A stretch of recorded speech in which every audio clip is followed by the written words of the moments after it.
Halo guys, welcome to my channel, gue Michael. Dan pada video kali ini gue ingin membahas motor gue sendiri, yaitu Suzuki GSX 150R tahun 2018. Nah, di video ini gue akan membahas part-part apa saja yang udah gue ganti dan berapa harganya. So, let's find out.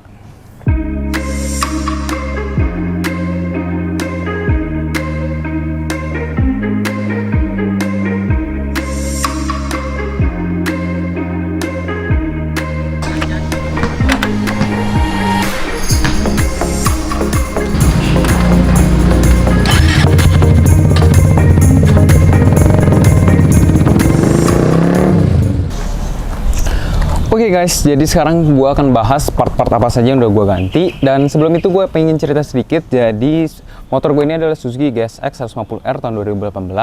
Dan gue beli motor ini second tahun 2019. Jadi gue udah pakai ini sih sekitar 1 tahunan. Dan ada beberapa part yang udah gue modif seperti yang bisa kalian lihat. Yang pertama itu dari bagian depan dulu aja kali ya. Dari bagian looks depan gue cuma ganti windshield. Ini pakai windshield jenong. Jadi dulu sebelumnya itu gue pakai windshield MHR tapi dia kurang jenong. Jadi akhirnya gue ganti ke windshield lain yang lebih jenong. Ini gue dapat di marketplace sih, di toko hijau. Ini harganya sekitar 120 ribuan. Sebenarnya untuk presisi gue lebih demen MHR karena dia lebih presisi. Cuma MHR itu kurang jenong. Dan gue kurang demen looksnya sih. Akhirnya makanya gue ganti. Nah, kalau yang kebanyakan yang beredar di Tokopedia yang sekitar 100 ribuan itu dia memang kurang pas, jadi kurang presisi. Cuma kalian masih bisa pakai dan gak gater juga, yang penting kalian karetnya itu pas. Nah, seperti kalian bisa lihat, gue pun juga udah pindahin plat gue ke atas. Karena sebenarnya konsep dari motor gue ini adalah Moto3 atau road race. Jadi gue ngambil konsep itu dan gue aplikasikan ke motor ini. Ya, untuk bagian depan sih cuma itu doang. Cuma sama gue udah lepas spion dan gue pindahin ke stang atau spion bar end. Oke, sekarang kita menuju ke bagian kokpit. Jadi di kokpit ini gue udah ganti pakai triple cam dari sub, triple cam plus stangnya dari sub. Dan triple cam ini sendiri gue dapet sekitar kalau barunya ya harganya itu sekitar 1 jutaan, 1.030.000 sampai 1.050.000. Nah, gue dulu itu sebenarnya pakai stang B-Pro. Jadi gue pakai stang B-Pro yang 10 derajat. Jadi dia di atas sini, cuma karena dia dudukannya di sini, jadi terlalu pendek di bagian depannya dan gue kurang suka. Terus pas gue lihat paling keren itu memang pakai stangnya si sub. Nah, oh ya B-Pro pun sendiri sebenarnya udah ada yang segitiganya sih yang baru. Cuma gue sih masih lebih demen pakai sub punya, lebih keren aja menurut gue. Nah, di bagian kokpit sini, oh ya stang sub ini juga dia lebih pendek ya guys, jadi dia lebih turun begini. Jadi mungkin kalau kalian yang belum biasa pakai stang yang nunduk, mungkin bakal rada pegal awal-awalnya. Nah, di bagian kokpit ini mungkin kalian bisa lihat rada rame. Di sini gua ada tombol quick shifter. Nanti gua bakal cerita lebih lanjut. Cuma di sini ada tombol quick shifter atau semi quick shift karena dia modulnya itu belum ada di persnelingnya. Jadi kalau pas misal kalian mau ganti gigi, di atas kalian harus di atas 5000 rpm, terus kalian pencet sambil ganti gigi. Nah, kalian nggak perlu ngopling seperti itu. Terus di sini ada modul untuk ECU gua untuk pilihan mappingnya. Di sini mapping 2 dan di sini mapping 1. Mapping 1 ini ada launch control sama backfire-nya. Dan oh ya, kalian bisa lihat juga video gua sebelumnya yang tentang launch control dan backfire. Dan untuk di sini mapping 2 ini untuk mapping performa. Jadi benar-benar mappingnya dikhususin buat performa aja, jadi nggak ada yang aneh-aneh. Nah, untuk bagian sektor pengereman gue juga udah ganti. Yang pertama itu gue ganti pakai master rem RCB S1. Ini barunya sekitar 700 ribuan ya, 700, 750 sampai 800 ribuan lah. Nah, yang di sini gue udah ganti master rem RCB S1 radial, warnanya silver juga. Terus gue ganti selang rem pakai braided. Gue rada lupa sih ini merek apa, kayaknya sih TDR karena ini bawaan dari motor gue yang lama, udah lama juga. Nah, untuk sektor pengereman sendiri menurut gue kalau misal kalian mau upgrade cukup ganti mas rem sama selang rem aja. Kalau personally gue sendiri sih menurut gue pala babi sama piringannya masih oke-oke aja ya, belum perlu diganti. Itu mungkin lebih ke looks, cuma di sini gue lebih mentingin fungsinya. Jadi gue ganti master rem sama selang remnya. Yang pasti selang rem sih kalau kalian harus ganti ya. Soalnya kalau misalnya rem bawaannya, dia kalau panas dia tuh rem kalian bisa loss. Jadi mendingan kalian ganti yang braided seperti itu. Ya, untuk bagian kokpit sih standar, gue nggak terlalu banyak neko-neko, ini doang. Dan next kita ke bagian selanjutnya. Oke guys, menuju ke bagian eksteriornya lagi. Nah, di sini gue udah ganti pakai underbone dari sub dari Suzuki juga. Nah, dulu sebelumnya itu gue pakai Nui Monster 3, cuma menurut gue itu yang Nui Monster 3 kurang ke belakang ya, kurang ke belakang, kurang atas, dan kurang road race-nya itu atau motornya itu kurang dapat looks-nya. Jadi akhirnya gue ganti juga pakai underbone-nya sub. Nah, underbone ini dia anti patah juga. Dan ya amit-amit sih, sampai selama ini sih gue belum pernah nyoba. Dan jangan sampai jatuh. Nah, underbone ini gue dapet kalau barunya itu sekitar harganya 1 jutaan ya, sekitar 1 jutaan juga. Pastinya bakal gue taruh di deskripsi di bawah. Nah, underbone-nya ini dari sub, terus triple cam-nya juga dari sub, dan gue ganti knalpotnya juga dari sub, dan ECU-nya juga dari sub. Nah, kenapa kebanyakan partnya gue pakai sub? Nggak tahu kenapa part sub ini dari Suzuki-nya ini menurut gue tuh looks-nya bagus dan bahannya juga lumayan oke. Walaupun memang harganya rada sedikit mahal ya daripada dibandingin part-part lain yang beredar. Cuma menurut gue part-part ini yang dari Suzuki keluarin oke banget. Jadi akhirnya gue aplikasikan ke motor ini. Nah, karena motor yang road race-nya itu atau Moto3-nya Suzuki itu dia juga pakai underbone-nya sub sama triple cam-nya sub. Knalpotnya juga kebanyakan pakai sub sih ya. Karena tema gue adalah road race atau Moto3, akhirnya part-part ini menurut gue yang paling oke dan paling pas dipasang di GSX seperti itu. Nah, ini sih referensi gue sendiri ya guys. Nah, karena gue udah ganti underbone ini, terus karena gue udah pakai single seater model GP, akhirnya gue juga pakai exhaust hanger. Ini exhaust hanger custom di marketplace juga sih gue dapatnya. Harganya sekitar 150 sampai 180 ribuan. Terus gue pakai plat nomor kecil karena gue kurang demen aja kalau pakai yang plat nomor yang gede gitu. Kalau kalian pengen lihat cara pemasangan dan pembuatan plat ini, kalian bisa cek di card di atas. Nah, setelah itu untuk bagian performa, sekalian gue akan bahas bagian performa. Sebenarnya mesin gue masih standar, semuanya bener-bener standar. Yang gue ganti itu cuma knalpot sama ECU dari sub juga. Nah, waktu itu sih gue pilih knalpot ini karena memang udah paket ya. Waktu itu knalpot ini 1,5 juta dan ECU-nya itu 1,5 juta juga. Nah, cuma sih kalau misalnya buat kalian, gue saranin untuk ambil BRT aja. Yuken 5 yang dual band atau yang racing turbo, terserah kalian. Sebenarnya karena ECU-nya yang sub ini rada mahal, 1,5 juta, walaupun memang dia udah dapat tombol quick shift. Cuma sebenarnya itu dia ECU-nya juga dari BRT, cuma di rebranding sama Suzuki kayak gitu. Dan dari sub yang ini ECU-nya itu juga generasi lama. Jadi kalau misalnya kalian cari BRT yang baru, kalian bisa dapat fitur yang lebih kayak gitu. Nah, untuk performa ini, GSX ini kan horsepower-nya itu sekitar 16-an on wheel ya di dyno. Dan setelah gue ganti knalpot sama ECU-nya ini, gue dapet di 19,3 HP setelah disetting sama Horichi dari Motori. Which is sebenarnya 19,3 HP itu udah lumayan juga, udah lumayan gede lah. Memang ada yang mirip-mirip lah speknya, cuma mungkin udah ganti busi dan yang lain-lainnya. Cuma memang masih dikit, ada sebelum diotak-atik. Kalau di motor itu ada yang dapat 20 HP. Dan memang sih beda 0,7 hampir satuan lah, beda 1 HP sama punya gua. Cuma memang torsi gua rada lebih gede. Tapi untuk 19 HP untuk Suzuki GSX tuh udah lumayan banget.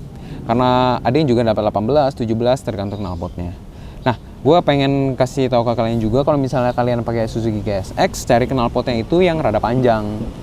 Karena dia mentinginnya itu karena DOHC ya. Jadi powernya itu di atasnya itu lebih enak. Kalau misalnya kalian pakai yang kecil-kecil gitu, yang pendek, terus kadang-kadang gue udah lihat di sini underbelly, menurut gue itu kurang cocok untuk karakter mesin GSX karena dia mainnya itu di putaran atas bukan putaran bawah kayak gitu. Jadi kalau misalnya yang pakai knalpot pendek biasanya itu horsepowernya lebih lebih kurang kayak gitu. Kecuali memang mungkin kalian udah setting mesin kalian untuk settingan bawah ya mungkin bakal berbeda. Cuma untuk karakter mesinnya GSX sendiri itu lebih cocok pakai knalpot yang panjang seperti itu. Nah di sini gue udah ganti juga exhaust guard pakai karbon. Ini karbon asli, cuma karbonnya yang biasa aja, bukan yang terlalu bagus. Harganya di Tokped itu sekitar 150 ribuan. Dan selain itu masih standar ya motor gue. Gue cuma ganti undertail pakai MHR sama paling ini pasang stiker karbon di tangki, sama ada tank pad juga biar nggak baret. Untuk sektor kaki-kaki belum ada gue ganti. Gue cuma ganti ini doang, gear set dari Extreme. Depannya 15 standarnya GSX dan belakangnya itu 46. Jadi untuk ngejar putaran bawahnya biar lebih cepet naiknya, gue pakai 46. Untuk top speednya sih nggak terlalu turun jauh ya, hampir sama-sama aja. Cuma karena ganti yang belakangnya 46, tarikan bawahnya lebih enak. Nah, nextnya itu sebenarnya gue pengen ganti ban, karena ban gue ini udah 2 tahun dan udah keras, jadi udah kurang nempel di jalan. Cuma gue belum sempet ganti aja, karena rencana gue pengen ganti velg sekalian, ganti pakai RCB, sekalian ganti bannya. Cuma gue masih bingung juga lebih cocok yang gold atau yang grey. Nah, mungkin kalian yang pengen kasih tahu opsi lain juga bisa juga di comment section di bawah, tulis aja. Dan selebihnya sih motor gue ini masih standar ya, cuma gitu-gitu doang, belum terlalu banyak yang diganti. Cuma menurut gue untuk looks-nya itu, looks Moto3 atau road race-nya itu udah dapet seperti itu. Oke guys, sekarang gue akan review impresi berkendara di jalannya. Sekarang gue akan ngetes langsung motor gue sendiri. Dan ya sebenarnya karena motor gue masih motor standar ya, jadi ya kayak motor GSX 150 standar aja. Cuma mungkin gue akan memberikan sedikit impresi gue setelah ngerubah beberapa part kali ya. Oke, kita jalan.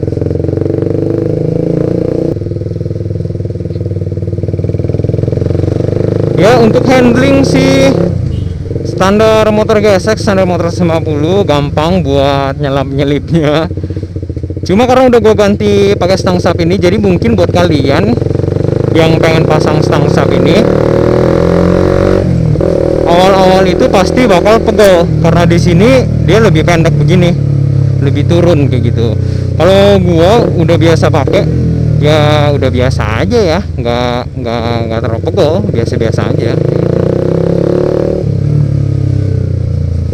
Nah ya, bagian performa menurut gue ya untuk 150 cc ya lumayan lah. Kalian bisa lihat video-video gue sebelum-sebelumnya juga yang pas proses setting ECU-nya.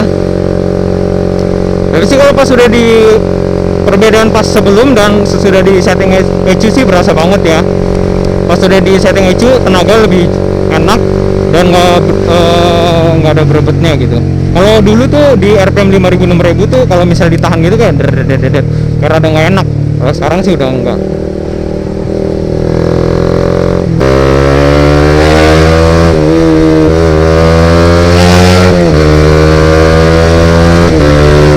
Quick shift. Nah, quick shiftnya ini yaitu di atas RPM 5000. Nah, kalau misalnya gue pencet tanpa gue ganti gigi bakal kayak gini nih guys. Karena dia nge-cut off engine untuk kita bisa ganti giginya. Kayak gitu.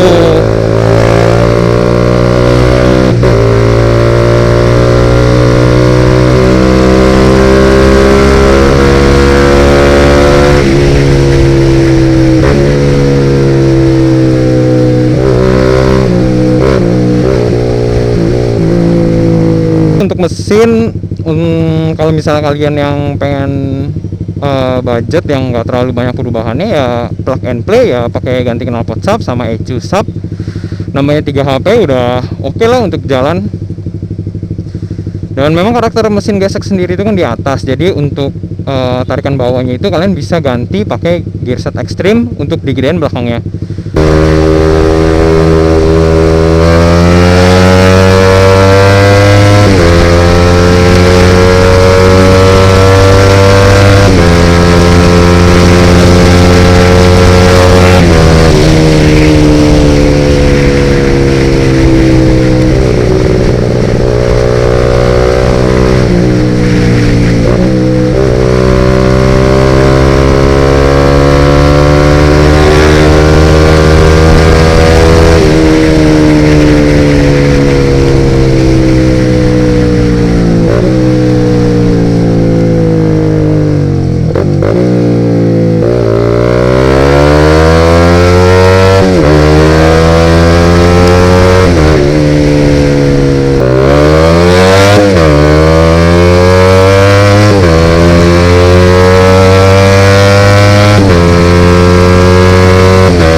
So guys, sekian video dari gua.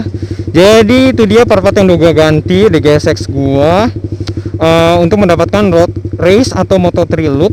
Dan personally gue demen banget sama looksnya. Jadi kalau untuk look sih gue kayaknya nggak bakal gue rubah banyak, paling cuma velg doang sama ban untuk PR gue. Dan setelah itu mungkin next bakal performa yang gue upgrade, cuma kedepannya gue masih belum tahu ya. Kita lihat aja kedepannya bakal seperti apa. Tapi personally gue udah demen banget, gue udah suka banget sama looks dari motor gue. Performanya untuk sekarang juga udah cukup untuk gue. Dan yang karena gue kepengennya itu kan Moto3 atau road race look, dan pas udah begini jadi udah nggak ada part yang gue sebenarnya pengen ganti kecuali velg sama ban itu tadi doang sih. Dan misalnya kalau kalian punya pertanyaan boleh tulis di comment section di bawah, gue bakal sebisa mungkin untuk jawab. Dan misalnya kalian suka video ini, please like, comment, dan subscribe. Kalau kalian nggak suka, unlike aja nggak apa-apa. And see you on the next video. Bye bye.